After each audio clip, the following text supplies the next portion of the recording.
गुन्हेगारावर अन्याय करतंय सरकार आणि प्रत्येक गावाहून जाऊन मुंबईला जातंय, रिपोर्ट आणतंय खोटं, कुठून पण खोटे रिपोर्ट मागवत आहे आणि सत्य खरे रिपोर्टाला मागा चढवित आहे।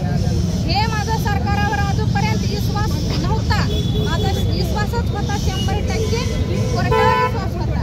मला आज आई वडील कोर्टच होईल आणि माझ्या पाठीमागे बाळासाहेब आंबेडकर एक भाऊ म्हणून खंबीरपणे बहिणीच्या पाठीमागे उभारून मला न्याय दिले म्हणून मी बाळासाहेबांची आभारी आहे, कोर्टाचे आभारी आहे आणि वकील संघाची पण मी आभारी आहे आणि पत्रकार बंधू माझ्या बहिणी सर्वांची मी आभारी आहे। ह्यांनी पण मला भरपूर मदत केली।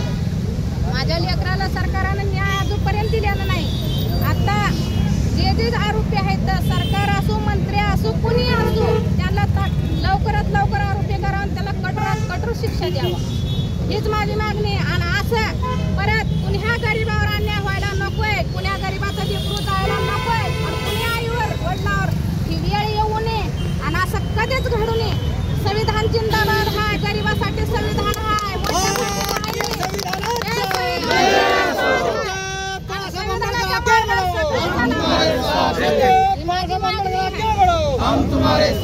थांबा 1 मिनिट, सगळेजण असं पसरून उभा टाका, सगळ्याजण उभा टाका।